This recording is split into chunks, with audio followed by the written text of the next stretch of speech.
स्वागत है stock news में।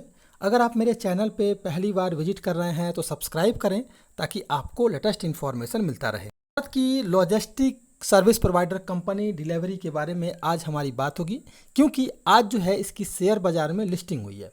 लिस्टिंग तो हुई है लेकिन काफ़ी सुस्त लिस्टिंग हुई है। तो सवाल यही उठता है कि क्या हमें इसके स्टॉक में बने रहना चाहिए या फिर हमें एग्जिट हो जाना चाहिए। तो हम इन सभी चीज़ों पे बात करेंगे, सबसे इसके फाइनेंशियल रिजल्ट को जानेंगे और फाइनेंशियल रिजल्ट ही हमें आगे का नज़रिया बताएगा कि हमें इसके स्टॉक में रहना है या फिर हमें एग्जिट हो जाना चाहिए।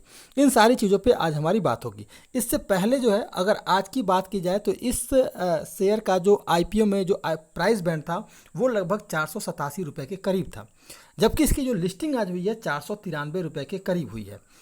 यानी कि लिस्टिंग के बाद जो है लगभग 1.23% का हल्के प्रीमियम पर इसकी आज लिस्टिंग हुई है।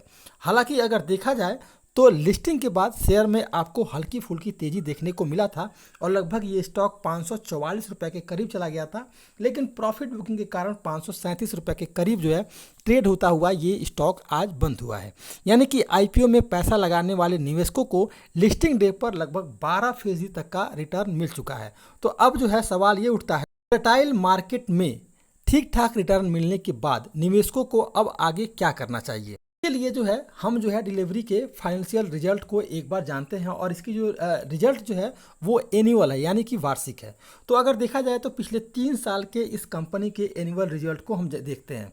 तो सबसे पहले इस कंपनी का रेवेन्यू अगर देखा जाए तो साल दर साल इस कंपनी का रेवेन्यू जो है बढ़ता हुआ जा रहा है। यानी कि 2019 में 16 करोड़ 94 लाख के करीब जो इसने रेवेन्यू जनरेट किया, 2020 में 29 करोड़ 28 लाख के करीब रेवेन्यू जनरेट किया। इसके अलावा अगर देखा जाए तो फाइनेंशियल ईयर 2021 में इस कंपनी ने 38 लाख का जो है रेवेन्यू जनरेट किया है। लेकिन सबसे बड़ा जो निगेटिव बात सामने आई है वो ये है कि इस कंपनी ने रेवेन्यू तो जनरेट किया है, लगातार इस कंपनी के रेवेन्यू में हमें वृद्धि देखने को मिल रही है, लेकिन प्रॉफिट जो इस कंपनी का है वो लगातार निगेटिव जा रहा है। यानी कि कंपनी लॉस मेकिंग बनी हुई है। 2019 में इस कंपनी ने लगभग 1783 करोड़ रुपए का लॉस बुक किया था। इसके अलावा 2020 में 268 करोड़ रुपए का लॉस बुक किया और 2021 के करीब इस कंपनी ने जो लॉस बुक किया है वो है 415 करोड़ रुपए के करीब। यानी कि कंपनी का रेवेन्यू ग्रोथ बढ़ रहा है, लेकिन कंपनी का जो प्रॉफिट है वो लगातार जो है डिक्रीज हो रहा है। कंपनी लगातार जो है लॉस मेकिंग बनी हुई है। अब जो है डिलीवरी की लिस्टिंग इशू प्राइस से ज़्यादा भाव पर हुई है आज, और बाजार की वोलेटाइल और कंपनी के लॉस मेकिंग नेचर के चलते लिस्टिंग पर असर पड़ा है। हालांकि एग्जीक्यूशन के मोर्चे पर कंपनी का ट्रैक रिकॉर्ड अभी अच्छा है। इंडियन लॉजिस्टिक सेक्टर में आगे ग्रोथ की संभावना है, लेकिन अभी फिलहाल जो है ग्रोथ की कोई संभावना नहीं देखने को मिल रही है, बल्कि अभी कुछ समय लगेगा इसके ग्रोथ में बढ़ने के लिए। ऐसे में कंपनी का भी लॉन्ग टर्म ग्रोथ प्रॉस्पेक्ट जो है बेहतर नजर आ रहा है।